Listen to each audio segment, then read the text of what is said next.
Alright, so today's episode is going to show how to create a fixed eye in the end of your rope should you break it.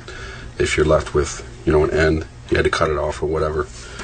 And I'm going to do this with nothing but a tape measure, some tape. Again, you can use masking tape, electrical tape, duct tape, whatever you have. To lock it, you can use some dental floss, fishing wire. If you don't have anything of that, I'm going to show you how to whip it using just some small nylon twine. This is a fid. They're all sized differently for different sizes of rope. This one right here is for 3/8. This one right here is for 1/2 inch. You can see the length. This is what they're talking about in the instructions when they say a fid. They're talking about the actual length. And for 3/8, it's 7.8 inches. I always round up to 8 inches.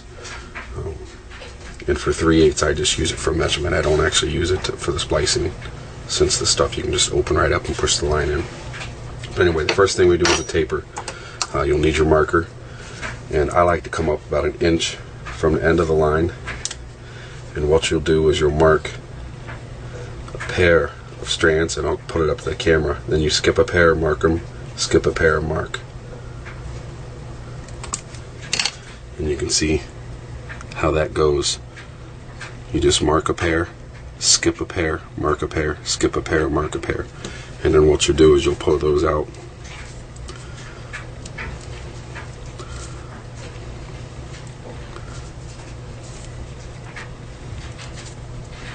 And taper is very important. It prevents a sudden change in line diameter where the berry ends in the standing part of the rope. So what you'll have after your taper is you'll have that. You should have 6 strands sticking out and 6 strands left. Then you'll take your knife and you'll cut these off relatively close. They don't need to be super close. You don't want it so close that they suck back into the line.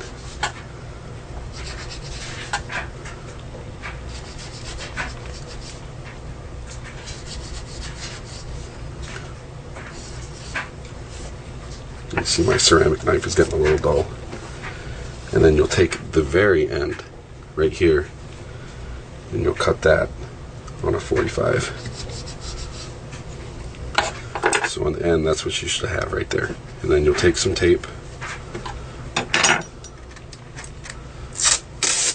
Again, this is going to be your splicing tool, so you want to tape it up relatively tight.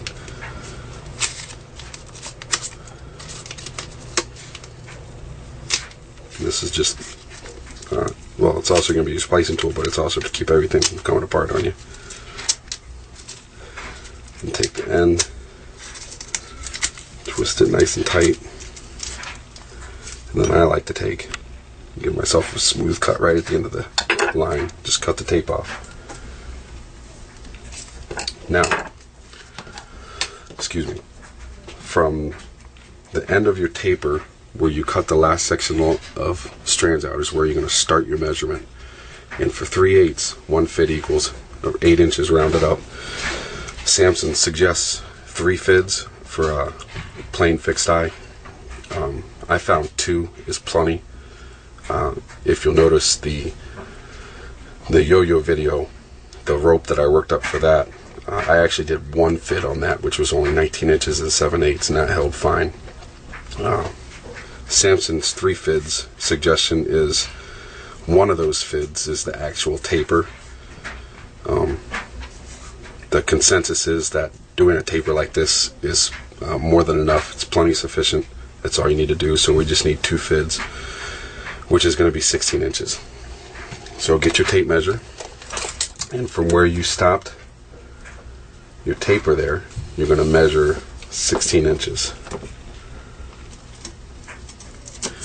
And this is what you should have right here. 16 inches. You're going to make a mark at 16 inches.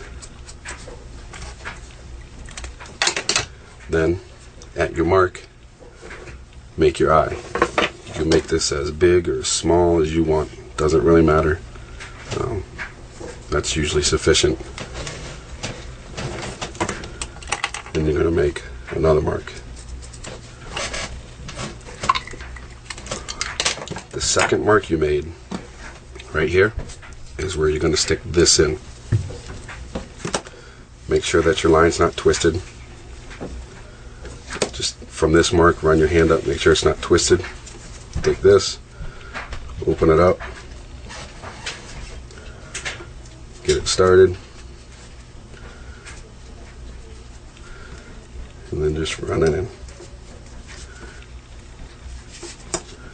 Just like in the other video, just push some open, push it over, grip tight, pull down.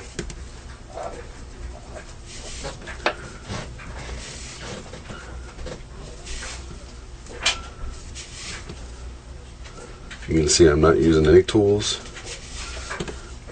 All you need is some tape, a knife, something to mark with.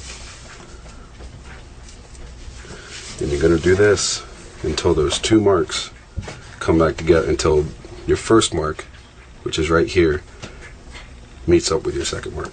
So let me see, I've still got a little ways to go.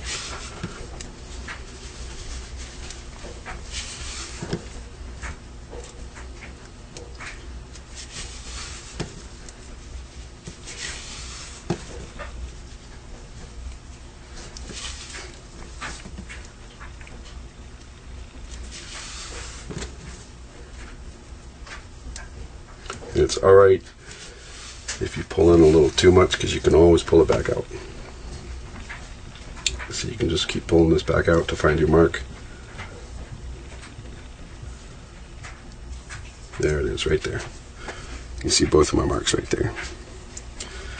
Now what we're going to do is, you can either take your fishing line or your dental floss and a needle, and you need to lock stitch this, because there's nothing holding this berry in. It's not like a locked Brummel where the line actually locks itself. So what you need to do is, and this doesn't need to be pretty, all it does is keep it from pulling out under no load or light loads. You need to come in this way, come out, come over. You need to go like this through the line, turn it 45 degrees, and do it again the opposite direction. Just go through and cut it off. It can even be just 1 or 2 stitches.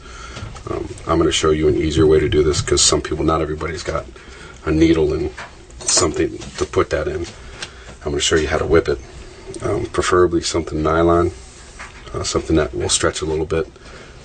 This is just some camping line that I've got. What you want to do is you want to make a loop in the line like this. Lay that on top of the line so that the loop hangs down like that. You'll see the loop right down there on the end. Put your thumb on it right there, and you're going to take the longer part, leave the short part right here. The long part is what you're going to wrap around, and you want to work your way back down towards this loop right here. Doesn't need to be pretty right now. It'll get tightened up when you set it. And you want to go, your whipping should be about the thickness of a single strand of the 3/8. So that's about all you need right there. Then you're going to take the long section, the end of the long section, and put it through that loop. Just like that. And then take this piece, and give that a tug, pull that tight. Then you're going to want to pull this up so that where you just pulled this is about right in the center of all those wraps. Just like that, it'll go in. Then you just want to pull these both ends at the same time, and it'll snug that up, and it self-locks, and that will keep this from pulling out. You see? Then you can just cut these ends off. You're done there. Then you want to finish your berry. Keep going a little bit longer. Give yourself some room so that it sucks it up.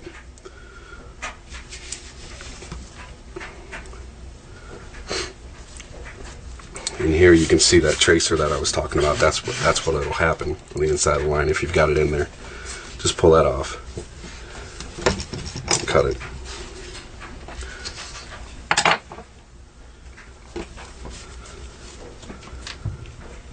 Undo your tape.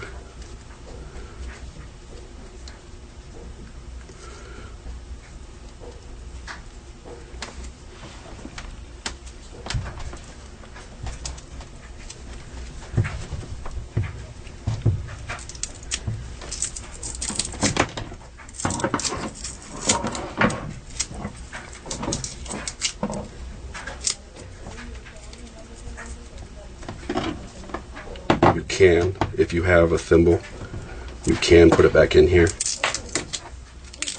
You just have to size your eye using the thimble, and then as you're burying the line, stick your thimble in there and just pull it tight. Again, you'd want to lock it somehow, or either whip it or use a lock stitch. The whipping or the lock stitch doesn't add any integrity to the splice, doesn't make it stronger, doesn't make it weaker, just prevents it from being able to be pulled out. Got the tape off. Just milk that down, and you've just created an eye in your line. This is just a temporary. I would suggest you can leave it like this. There's nothing wrong with this, but I would suggest properly lock stitching this when you get the chance, or doing a locked Brummel splice. There is a way to do this without needing to get to both ends of the line, but normally for a locked Brummel you got to have access to both ends of the line. Doing it without is a little confusing. I will do a video on that shortly, probably be the last one, but there you go. There's your chair repair fixed eye.